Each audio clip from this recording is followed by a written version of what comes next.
Não, beleza, vamos lá. Bom, eu vou falar em pé aqui, que fica mais fácil para todo mundo ver. Boa tarde a todos, obrigado pela presença. É sempre um prazer participar de eventos dessa natureza, especialmente da Revolução Tricolor, grupo do qual eu sou oriundo, sou integrante e grupo que me ensinou muita coisa sobre como construir um Esporte Clube Bahia mais forte. A minha história no Bahia passa necessariamente pela história da Revolução Tricolor, e foi através da Revolução Tricolor que eu consegui compreender de que forma nós poderíamos construir um Bahia mais forte.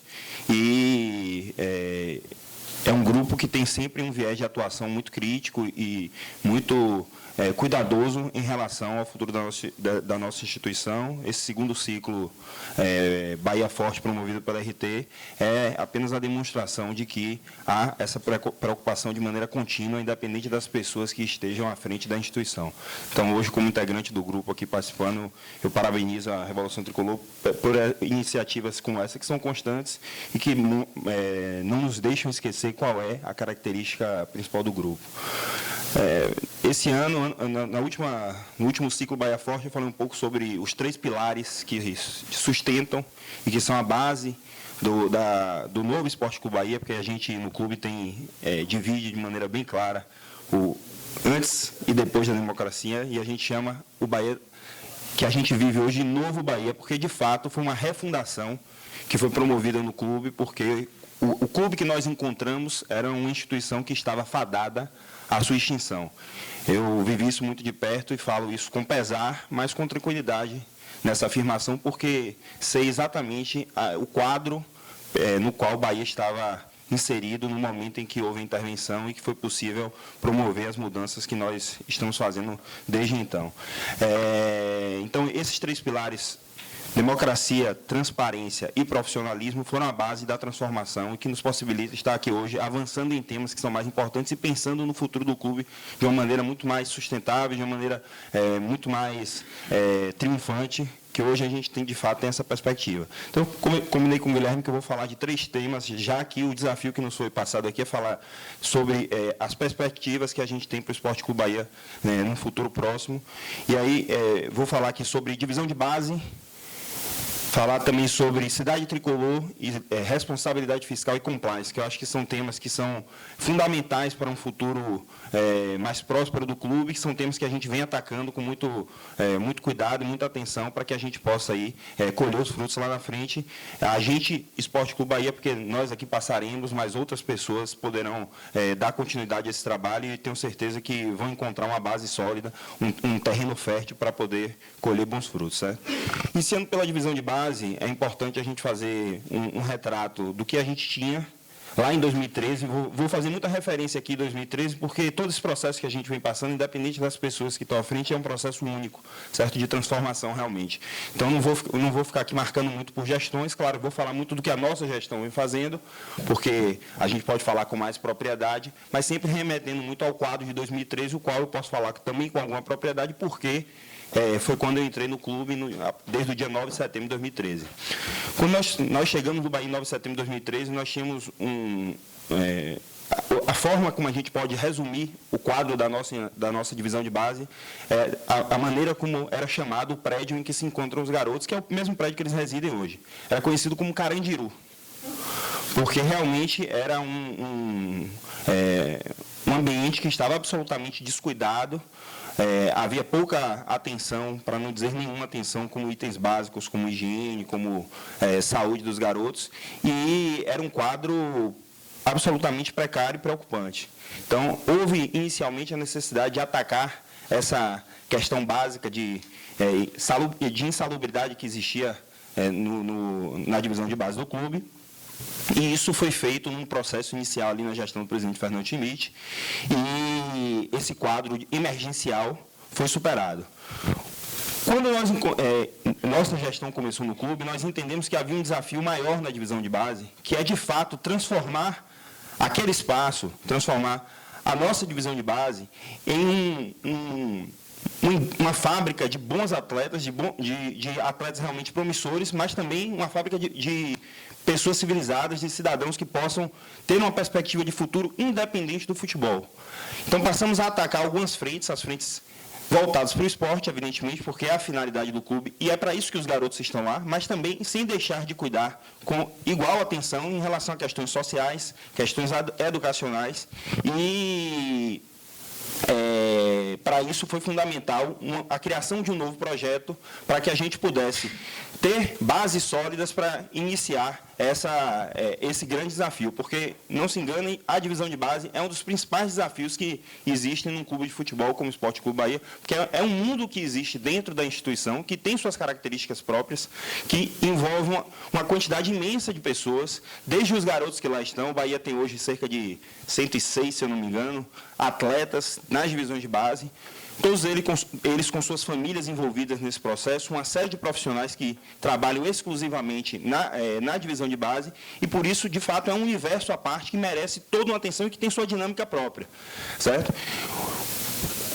Desse projeto da divisão de base, nós atacamos, primeiramente, o nosso sistema de captação.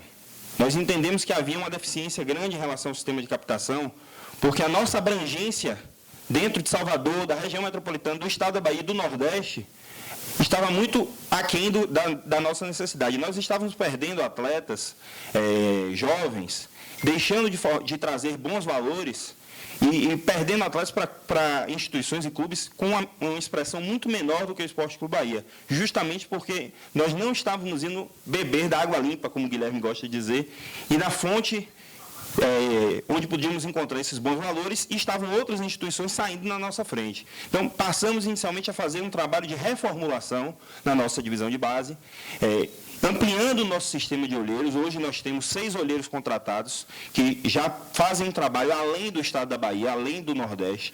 Temos hoje um olheiro que está voltado basicamente para os grandes celeiros da cidade de Salvador e região metropolitana. É uma pessoa que já desenvolvia um trabalho de escolinha, e por isso já tinha um conhecimento aqui dos locais em que há uma maior propensão do surgimento e formação de atletas promissores, que se chama Adilson. Ele tem uma escolinha no Uruguai, já desenvolve um trabalho bacana em relação a isso, um trabalho social, e nós identificamos nele uma pessoa que podia fazer esse trabalho de penetração mesmo nos bairros de Salvador, para identificar esses jovens talentos. Nós temos um olheiro voltado exclusivamente para o estado da Bahia, que e ele identifica em vários polos em que há também uma propensão de formação de jovens atletas, e ele vai formando uma rede de relacionamento com escolinhas, com professores que fazem trabalhos autônomos, para que a gente possa ter sempre a prioridade dessas pessoas para que eles nos mandem atletas. E aí depois eu vou falar do que, além da nossa marca, o que é que a gente proporciona a essas pessoas que priorizam o Bahia como um clube destinatário para esses jovens talentos, porque é fundamental que você crie essa atratividade para que as pessoas possam trazer esses garotos, certo? Nós temos também um olheiro que faz um trabalho de prospecção, igualmente buscando polos de formação de atletas já identificados a partir de uma rede de contatos pelo Nordeste. Temos um olheiro que faz um trabalho no interior de Minas Gerais e Espírito Santo. E temos agora um olheiro que está fazendo um trabalho especificamente no interior de São Paulo, que é um grande celeiro de formação de atletas, além de Lameira, que é um profissional que nós trouxemos no início desse ano, Guilherme, se não me engano. Trouxemos no início desse ano um profissional de mercado, que já trabalhou em seleção brasileira, internacional, Flamengo, etc., que é quem faz, em abril, ele chegou em abril para a gente, que é quem faz o trabalho de toda a coordenação ali do departamento de observação, junto com Marcelo Vilhena, que é o líder do projeto, o gerente da nossa divisão de base. Então, atacamos inicialmente, como eu disse, esse departamento de observação para que nós pudéssemos criar essa vascularização e, a partir daí, virar um vetor de atração para esses garotos. E vem funcionando bem. Hoje a gente já tem reconhecidamente as categorias sub-14 e sub-15 em um excelente nível, que não consegue competir igualmente com qualquer equipe do futebol brasileiro. Tem sido demonstrado isso através da participação em competições nacionais que a gente tem promovido. E não à toa nós tivemos agora 2 atletas, o Cauã, zagueiro, e o Gabriel, goleiro, convocados para a seleção sub-15, e o nosso gestor da base, Marcelo Vilhena, que foi convocado para integrar a comissão da seleção sub-15 num período de testes que vai acontecer, um período de treinamento que vai acontecer agora na Granja Comari, visando a preparação para o sul-americano da categoria. Então, a gente entende que esse sistema de captação hoje está muito mais robusto, porque nós temos uma penetração grande e nós conseguimos hoje cobrir uma grande parte do território nacional, identificando, como eu falei, polos de formação de atletas que faz com que a gente corte caminho para conseguir trazer esses atletas e deixe de perder atletas, inclusive aqui da Bahia, para outros clubes que já conseguiram fazer esse mesmo trabalho. Paralelo a isso, nós também visando a atração de atletas, porque por mais que a gente tenha uma boa rede de observação, a quantidade de mão de obra que está disponível, de garotos com potencial para o desenvolvimento do futebol é muito grande, a gente não consegue fazer um trabalho exaustivo só com as nossas próprias pernas e braços. Então, nós começamos a firmar um sistema de parceria com alguns clubes e instituições que fazem igualmente um trabalho de desenvolvimento de divisão de base e que, por isso, têm interesse em firmar parceria com clubes como o Bahia para promover uma maior projeção desses garotos. Afinal, a nossa marca aqui tem um valor de mercado interessante e traz um universo de possibilidade para algumas instituições que não conseguiriam alcançar ramos do mercado do futebol que o Bahia consegue. Então, nós temos hoje parcerias com clubes como o Estrela de Março, aqui de Salvador, que faz um trabalho muito bom de prospecção de atletas ali em São Marcos. Nós temos parceria com o Confiança Sergipe, que também é uma referência no estado de Sergipe, e do qual nós já trouxemos 3 ou 4 atletas que estão compondo a nossa divisão de base. Firmamos parceria recentemente com a FSA, não é um clube formal, mas é uma rede de escolinhas que existe em Feira de Santana, que inclusive tem como um dos responsáveis o Jorge Wagner, é um parceiro nosso, que também já tem alguns atletas no clube. Temos a parceria com o Lagartense também, do interior de Sergipe, e temos desenvolvido parcerias com outras instituições de maneira mais pontual, mas que também nos possibilita trazer alguns atletas dessas instituições que têm interesse em firmar essa parceria com o clube. Além dessa vertente, também nós identificamos a necessidade de promover uma interação maior entre os atletas, os garotos, jovens talentos, com o clube, de maneira mais intensa e mais cedo. Por quê? Porque a nossa legislação hoje só permite a vinculação entre clube e atleta a partir dos 14 anos. Mas a gente sabe, por exemplo, em São Paulo, a própria Federação Paulista promove a realização de competições de categorias desde o sub-10. Claro que existem questões aí que perpassam por peculiaridade de cada estado, que impedem, por exemplo, que aqui na Bahia a gente consiga desenvolver um trabalho da forma como os clubes de São Paulo conseguem, por exemplo, questões relativas ao Ministério Público do Trabalho. Mas isso não impede que nós tenhamos parcerias e modelos de desenvolvimento esportivo que não sejam exatamente de um desenvolvimento em alto nível, em uma formação desportiva já visando ali o alto desempenho, mas que nos possibilitam aumentar a nossa rede de prospecção e criar essa vinculação, como eu falei, entre os jovens talentos e o Esporte do Bahia. Para isso, nós fizemos uma parceria inicialmente e depois incorporamos um projeto de futsal desenvolvido por um professor chamado Julian, que tinha um trabalho já que chamava muita atenção, que era realizado no Colégio ISBA. Ele tinha uma equipe que era campeã baiana do Sub-9 e do Sub-11. Nós fizemos uma parceria inicialmente com ele. Hoje, o projeto foi incorporado ao Esporte Clube Bahia e nós temos já uma equipe de duas equipes de futsal, Sub-9 e Sub-11, que inclusive estão disputando competições em nível nacional e que têm revelado bons talentos, visando sempre um sistema de metodologia de base que busca aprimorar, de acordo com a idade de cada um desses garotos, aquilo que é mais importante para o seu pleno desenvolvimento no esporte. Então, quando você pega um garoto de 9 anos, de 11 anos, você não vai ensinar tática para ele, você não vai ensinar formação de linha, você não vai se prender em uma posição para esse garoto, porque ele ainda está se descobrindo enquanto atleta, e a maioria deles não vai se tornar um atleta de fato. O índice de garotos nessa idade que alcança a profissionalização esportiva é muito baixo. Mas você tem que dar a esses garotos a possibilidade do livre desenvolvimento do seu talento, daquilo que é nato e que é o grande diferencial do atleta brasileiro, que é a forma irreverente de jogar, a naturalidade com que isso acontece. Então, nós alinhamos, então, metodologia de trabalho com desenvolvimento específico para cada categoria, cada idade desses garotos, com essa vinculação que a gente está conseguindo promover mais cedo. Então, o futsal abrange as categorias sub-9 e sub-11. A gente está para divulgar aí, nos próximos dias, um material muito bacana sobre esse núcleo do futsal, que mostra a forma como esses garotos já se vinculam ao clube desde cedo. Isso nos ajuda, inclusive, a aumentar a nossa prospecção de torcedores. Porque muitos desses garotos não necessariamente tinham identificação com o clube. E embora a gente saiba que 82,5% mais ou menos da população baiana torce para o Bahia, a gente acha que dá para alcançar uns 95%, mais ou menos. Então, esse trabalho também ajuda nesse sentido, né? E aí, superado o sub-9 e o sub-11, nós vamos para o núcleo que a gente abriu lá em Vilas, em parceria com a escolinha de Gianardi, que é o nosso núcleo sub-13. Os garotos que vão se desenvolvendo no futebol, mesmo que ainda tenham idade para estar no núcleo de futsal, mas que já tenham uma maturidade esportiva suficiente para avançar um pouco no trabalho de desenvolvimento esportivo. E os garotos que superam essa idade ali do sub-11, eles são deslocados para o núcleo de Vilas, do Gianardi. Nós temos ali um trabalho que é desenvolvido todas as tardes. Iniciamos 3 vezes por semana, o trabalho foi crescendo. Hoje a gente já tem trabalho todas as tardes. Trabalhamos com mais de 50 garotos nesse núcleo, sempre respeitando contraturno escolar, é fundamental.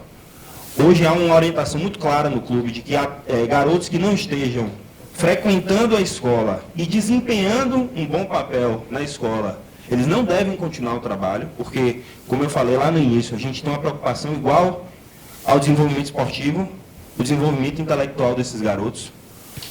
Não são coisas conflitantes entre si. Claro que falar isso para um público seleto, como o que está aqui hoje, é lugar comum. Mas muitas pessoas entendem, e no futebol é normal se pensar que são coisas incompatíveis. O desenvolvimento de um atleta e o desenvolvimento intelectual, a conclusão, mesmo a conclusão do 2º grau, muitas pessoas entendem que não é possível compatibilizar, e não é verdade. Não, pelo contrário, são complementares. A gente tem o entendimento de que garotos que têm um bom desempenho escolar, eles tendem a se desenvolver melhor na prática esportiva.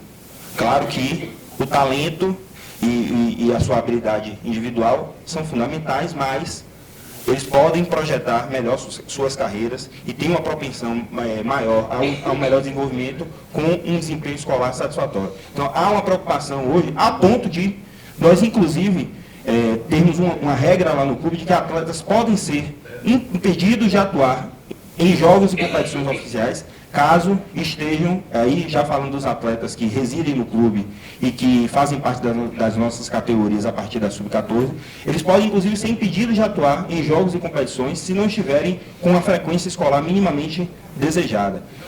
Isso já aconteceu, a gente já tirou atleta de final de campeonato baiano, atleta que era destaque titular de final de campeonato baiano, porque eles não estavam atendendo o número mínimo de frequência que a gente tinha estabelecido dentro do clube. Isso é um choque de cultura dentro do futebol, acreditem, é um choque de cultura dentro do futebol. E você faz isso sem descuidar da parte esportiva. Quando você passa um recado desse para os garotos, você mostra para eles que ou eles se enquadram aquilo que o clube entende que é fundamental para a vida deles, ou então não vai ser possível dar continuidade, pelo menos no Esporte Clube Bahia, à sua carreira de atleta profissional, que é o que eles tanto almejam, certo? Então, vamos lá, só fazendo um resumo aqui do que nós já falamos. Desenvolvimento esportivo, captação, desenvolvimento social. E aí a gente vai falar um pouco do processo de transição. O processo de transição é um dos momentos mais sensíveis na carreira de um atleta profissional.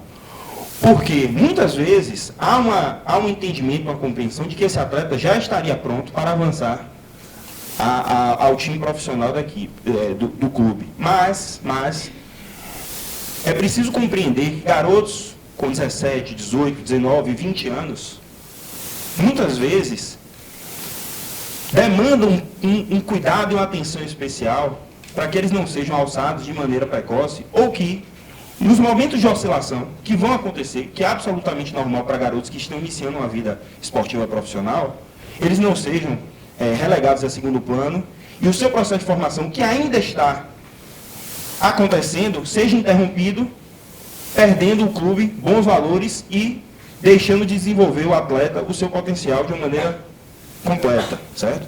A gente viu isso, por exemplo, com o Ramires, um atleta que, de uma maneira absolutamente inesperada, aos 17 anos, pouco mais de um ano atrás, em agosto de 2018, quando pouquíssimas pessoas conheciam ele, foi escalado de titular por Anderson Moreira no jogo contra o Sport, e teve uma estreia brilhante, e teve um ano de 2018 brilhante. Não à toa foi convocado para a seleção olímpica para disputar o sul-americano da categoria, mas, ao retornar, e por uma série de circunstâncias, que aqui não vale a pena a gente entrar nesse pormenor, mas por uma série de circunstâncias, em algum momento não conseguiu desempenhar no mesmo nível que vinha desempenhando, e a mudança de comportamento do nosso torcedor em relação a esse atleta foi muito sintomática. E aí eu estou pegando o Ramires como um exemplo mais vivo que a gente tem, mas a gente poderia pegar muitos outros exemplos. Hoje a gente tem Rodrigo Becão, zagueiro titular da Udinese, vendido, disputado no mercado, depois de passar um ano como titular do CSKA, enfrentar 2 vezes e vencer o Real Madrid, né? Um atleta que foi, muitas vezes, motivo de piada dentro dos nossos torcedores, certo? Então, é preciso e fundamental, né, Cabuz? Eu já soube que você cornetava. Ah, não, rapaz, aquele ali... aquele ali... corneteiro, miserável esse cara. Mas, enfim... então, o nosso processo de formação, de transição de atletas é tão fundamental quanto aquele trabalho de base que a gente faz lá atrás, de deixar o menino driblar à vontade. Porque esse momento de virada de chave é crucial. Por mais que ele tenha muito talento, que ele tenha tido uma carreira brilhante na divisão de base, o jogo profissional é diferente, o ritmo é diferente, a força é diferente, a exigência é diferente, o trabalho do dia a dia é diferente, a cobrança é diferente. Então, para potencializar os nossos atletas e, em paralelo a isso, pegando os garotos da base aqui, que a gente entende que ainda não estão prontos para, de uma maneira definitiva, figurar dentro do nosso elenco profissional, e outros garotos, outros atletas que não foram desenvolvidos em nossa divisão de base, mas que nós conseguimos, através de uma rede criteriosa de análise que a gente tem, que nós entendemos que tem potencial para se desenvolver, embora ainda não tenham mais idade de divisão de base, lembrando que o limite para a divisão de base são 20 anos, com base nisso, nós criamos o nosso time de transição, certo? E trouxemos para isso um treinador de um excelente nível, como o Dado Cavalcante, treinador que já treinou a Série A do Campeonato Brasileiro no ano passado, vamos lembrar, quando ele passou pelo Paraná, justamente por identificar nele um profissional com a capacidade de trabalhar com jovens valores, e mais do que isso, a capacidade de desenvolver esses garotos para que, em sendo necessário, eles possam ser alçados ao time profissional e possam dar conta do recado. Então, a gente começa lá de trás, com os menininhos jogando futsal livremente. A gente passa pelas categorias de base, sub-14, sub-15, sub-17, sub-20, com todo um sistema de metodologia voltado para o desenvolvimento das suas valências, de acordo com o que cada idade e cada categoria pode fazer de maneira específica, e chega na transição com um processo voltado especificamente. Nós hoje temos um treinador para o time de transição, um auxiliar técnico exclusivo para o time de transição, preparador físico, fisiologista, equipe massagista, roupeiro. Nós temos uma outra equipe montada integralmente para o time de transição, porque nós entendemos que esse trabalho é fundamental para que tudo isso que a gente fez lá atrás possa ser conduzido e para que haja essa lapidação final e essas joias possam ser colocadas em lugar de destaque dentro da nossa equipe. Claro que isso, vamos lembrar aqui, é um trabalho de médio e longo prazo. Os nossos garotos, do Sub-14, Sub-15, Cauã, Gabriel, pegando aqui os destaques recentes que estão agora na seleção, só vão brilhar na nossa equipe profissional numa escala normal. Não vou pegar aqui as exceções, vou pegar aqui numa escala normal, daqui a 4 ou 5 anos. Então, há sempre um tempo que a gente vai precisar esperar para que esse trabalho comece de fato a dar fruto. E isso precisa ser mantido ou aprimorado, evidentemente, porque não estou aqui para dizer que nós estamos fazendo tudo certo, ou que não existem outros métodos e técnicas mais apropriadas, mas ao menos isso precisa ser mantido a fim de que haja, assim, um trabalho contínuo de formação de atletas. Então, já que o objetivo é falar de perspectivas do Esporte Clube Bahia, eu resolvi começar pela base, também porque recentemente algumas pessoas dentro da própria RT começaram a fazer alguns questionamentos naturais, compreendo, em relação ao aproveitamento da nossa divisão de base, muito por conta de algumas matérias que foram veiculadas, dando conta de que o Bahia era o clube que menos utilizava atletas da base em seu time profissional. Claro que a gente não pode esquecer que no início do ano a gente vendeu o Brumado, que até recentemente a gente contava com o Yuri, que nos solicitou poder atuar para o Sub-23 para ter uma rodagem maior, e foi agora para o Japão. Vendemos agora Ramírez. No ano passado vendemos Jean, vendemos Juninho Capixaba, enfim. Mas é preciso a gente mostrar o que é que está envolvido, o que é que tem por trás da cortina, para que vocês entendam de que forma a gente vem tratando a nossa divisão de base. Eu estou fazendo aqui, dando aqui algumas pinceladas, porque se a gente for falar de divisão de base, cabe um evento desse aqui só para falar de divisão de base, para vocês entenderem de maneira mais detalhada tudo o que acontece. Fica até uma sugestão aí, de repente, a gente promover algum evento específico para tratar de divisão de base. A gente traz aqui Vilhena, traz Daniel, traz pessoal da pedagogia, serviço social, toda a nossa equipe aqui, para que possa falar um pouco sobre cada área especificamente. Mas aqui são algumas pinceladas para vocês entenderem, desde lá de baixo até o momento final da transição, o que é que está acontecendo e de que forma esse trabalho pode trazer frutos para o nosso clube. Então, deixando um pouquinho a base aqui no armário, para que depois vocês possam ficar à vontade para fazer pergunta, eu vou abordar uma segunda temática, que é a cidade tricolor. De que forma a cidade tricolor, enquanto um equipamento moderno, vai contribuir para o desenvolvimento do nosso clube.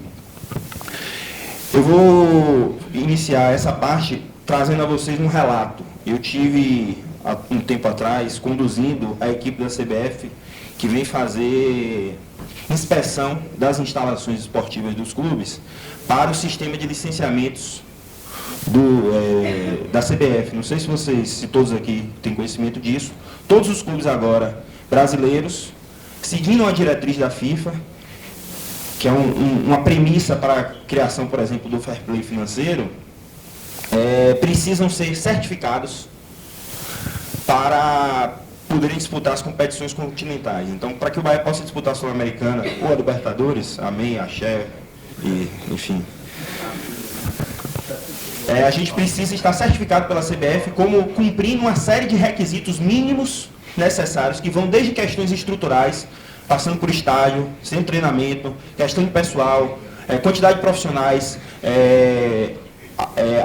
algumas exigências específicas em relação à formação desses profissionais, para que a gente possa ser autorizado, digamos assim, a participar das competições. Então, quando eu fui conduzir, no ano passado, salvo engano, a equipe da CBF, o Enio Alberto, que é o gerente vinculado à diretoria de registro e transferência, que é quem fica responsável por essa parte de certificação, e aí levei ele ao Fazendão, à Fonte Nova, Pituaçu, e quis levar na cidade tricolor. Porque como essa equipe dele estava circulando por todos os centros de treinamento dos principais clubes brasileiros, eu entendi que era uma forma da gente ter uma perspectiva deles em relação ao que eles viam naquele espaço.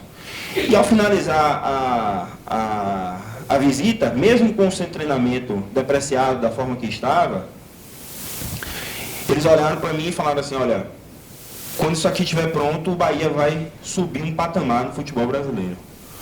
Porque não se enganem, estrutura ganha jogo. Estrutura ganha jogo.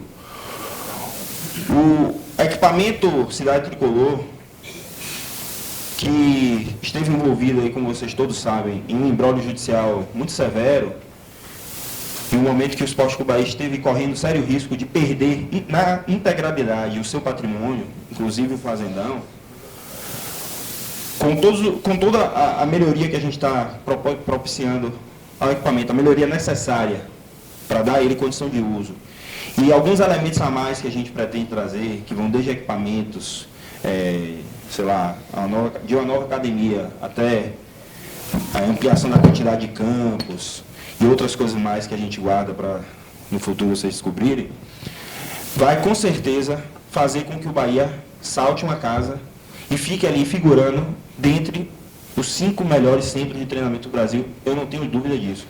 Nós que rodamos muito o Brasil também, já temos a oportunidade de conhecer alguns dos principais centros de treinamento do Brasil, sabemos exatamente a força que esse equipamento vai proporcionar ao nosso clube, certo?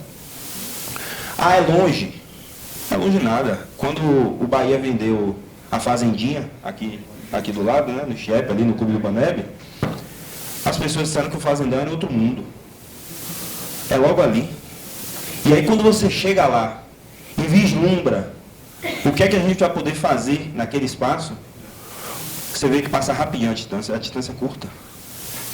É curta.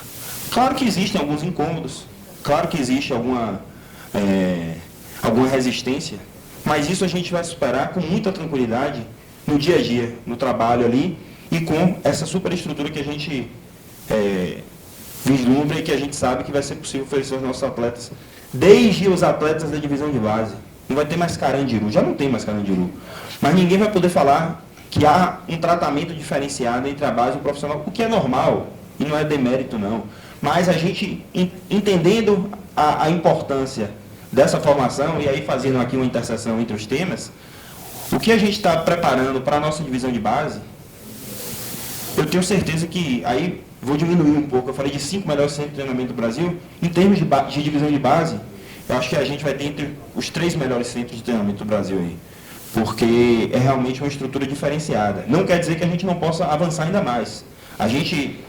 Nós temos um viés de autocrítica muito forte lá dentro. A gente já vem discutindo coisas que a gente pode fazer dentro, mesmo com o que está lá, para no futuro próximo melhorar. Porque há sempre como a gente evoluir. Mas tenho certeza de uma coisa, a Cidade Tricolor vai ser um equipamento que possibilitará ao Bahia, de fato, consolidar essa mudança de patamar. Que aí vai vir junto com uma revolução orçamentária, que Guilherme vai falar aqui muito bem, com a inserção do Bahia em novos mercados, a exploração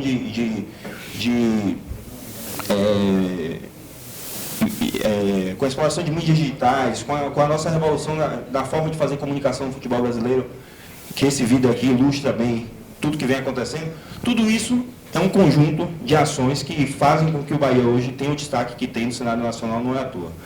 E aí, chegando no tema final dessa minha primeira parte da explanação, falando um pouco sobre um outro tema que para mim, especialmente, é muito caro, porque eu tenho a honra, assim, Caio fez uma referência a mim enquanto fundador da RT, na verdade eu não sou fundador, não estava na reunião de fundação, mas venho desde o ano de fundação da RT, mas tenho a honra de ter participado muito ativamente do processo de democratização do clube e, talvez alguns não saibam, o primeiro estatuto democrático do Bahia, acho que 70% a 80% do seu conteúdo foi extraído a partir de sugestões da Revolução Tricolor, um trabalho de anos de desenvolvimento, de pesquisa, de comparação. Alguns aqui que estão presentes lembram disso, Léo Vieira, Diogo, que era meu estagiário da RT, Cabuz foi um guerreiro ali, um parceiro de trabalho quando 4 ou 5 pessoas se debruçavam sobre esse tema, uma das 4 era Cabuz ali. Cabuz, levanta a mão, se apresenta aí, pessoal. Beleza, Cabuz aí. 5 minutos aqui, falar, vou correr. Enfim, então, eu tenho muito orgulho de ter feito parte desse processo de democratização e de ter participado da construção desse texto do Estatuto que originou o primeiro Estatuto Democrático do Bahia, mas a gente não pode parar por aí. O que é que eu quero dizer com isso? Quais são os mecanismos adicionais que nós vamos trazer para o clube para possibilitar a instituição que ela continue avançando em transparência, em profissionalismo, em democracia? Quais são os mecanismos que nós vamos trazer para o clube para, se amanhã nós fizermos uma escolha ruim, Porque alguém me perguntou lá fora e eu falei, olha, a democracia tem dessas coisas. É o melhor, eu não conheço outro sistema melhor do que a democracia, mas tem dessas coisas, uma hora a gente pode errar. E se a gente errar? Quais são os mecanismos de proteção que a instituição vai ter para que a gente possa, ao menos, amenizar uma má gestão, uma gestão temerária? Aí você pega o Estatuto do Bahia, você vê que já há, sim, uma série de itens que são ou originários das nossas mentes pensantes, ou importados, e não, isso não é demérito, isso é inteligência também, importados de outras instituições, ou de legislação que não tenha nada a ver com futebol, ou de legislação que tenha a ver com futebol, mas que não faça parte dos mecanismos internos do clube, como a lei de responsabilidade fiscal, ou como a própria lei Pelé. Quando você olha o Estatuto do Clube e vê que há ali uma transcrição, por exemplo, na íntegra, do parágrafo do artigo 4º da Lei 13.155, que é a Lei de Responsabilidade Fiscal no Esporte, você percebe que a instituição Esporte Clube Bahia vislumbrou a importância de trazer para dentro aqueles mecanismos que a legislação já estabelecia. Então vamos trazer isso para dentro, mas é preciso avançar ainda mais. Então nós temos tratado e nós temos discutido muito intensamente duas questões que vão ser importantes para o clube, e cadê o André da Convergência? Ali, um dos temas é a questão da uma lei, entre aspas, de responsabilidade fiscal interna do clube, que foi a partir de uma provocação do pessoal da Convergência. Inclusive, essa semana, eu troquei figurinha com algumas pessoas do grupo que me mandaram uma proposição de um texto base para que a gente possa, a partir daí, iniciar um desenvolvimento e ampliar essa discussão para avançar junto aos demais grupos e futuramente à Assembleia Geral de Sócios, que são mecanismos que vão dar ao clube uma tranquilidade maior em relação à aplicação de seus recursos, a formas de controle, ampliação da nossa forma de controle, dos controles internos. Lembrando que hoje nós já temos um Conselho Fiscal absolutamente independente, que é eleito pelo Conselho Deliberativo, que está encerrando seu mandato, a partir de pessoas com viés minimamente técnicos, também estabelecido no Estatuto. Eles têm total independência para trabalhar, fiscalizar. Não quero ficar aqui falando como se fosse propaganda, mas quem tem contato com as pessoas do Conselho Fiscal pode perguntar. Eles têm acesso a tudo no clube. Isso é fundamental para que a gente possa ter um mínimo de segurança para a instituição. Mas é preciso, repito, avançar. Então, com essas duas questões, compliance. Poucos clubes no Brasil têm um sistema formal de compliance. Embora nós tenhamos uma base muito sólida para daquilo que se compreende como um sistema de compliance, nós não temos ainda um sistema formal de compliance. E estamos avançando para isso. Eu estive recentemente em São Paulo, cerca de um mês e meio atrás, a convite de um escritório de advocacia, num evento no estádio do Palmeiras, para falar sobre compliance no futebol. E aí tive o prazer de perceber, de confirmar, na verdade, a vanguarda em que o Bahia se encontra quanto a esse tema. Porque nenhum clube de futebol tem mecanismo de controle, pelo menos nenhum dos grandes clubes do futebol brasileiro tem mecanismo de controle tão robustos quanto o Bahia. E mais importante do que isso é a nossa inquietação de que, mesmo assim, ainda é possível avançar. Então, esses dois temas, a criação de um sistema formal de compliance, que a gente já vem conversando, como eu falei, já vem discutindo com uma série de pessoas que têm uma interação com o tema. Nós, recentemente, também, tem 15 dias, promovemos dentro do clube, em parceria com o Instituto de Direito Esportivo da Bahia, um evento, uma palestra sobre o compliance no futebol, com o ex-compliance officer do Curitiba, que é o único clube que até então teve um sistema formal de compliance instituído, mas que agora está meio que claudicando. Mas, a partir desse evento, nós tivemos, mais uma vez, a confirmação de que nós estamos muito próximos a isso. E vamos avançar até, como eu disse, o estabelecimento de um sistema formal de compliance. Paralelo a isso também, a criação da nossa lei de responsabilidade fiscal, importando para o nosso estatuto mais alguns itens, e aí, claro, é um tema que vai ser exaustivamente discutido com todos os grupos, todos os sócios, Conselho Deliberativo e, finalmente, a Assembleia, que é o poder máximo do clube, mas importando para o nosso estatuto mais alguns itens de proteção para a nossa instituição, para que amanhã ou depois Caso nós cometamos algum erro na escolha dos dirigentes, e não estou aqui falando que a gente é um acerto, cada um que faça o seu julgamento, mas caso tenhamos pessoas que agem de maneira irresponsável com a nossa instituição, que a gente possa se proteger e tenha os mecanismos institucionais necessários para que o clube sofra o mínimo possível. Então, futuro do Bahia, nós temos essas vertentes em relação a esses temas. Eu vou deixar a Guilherme falar um pouquinho agora sobre outros temas que certamente serão muito mais interessantes do que os meus. Obrigado, pessoal.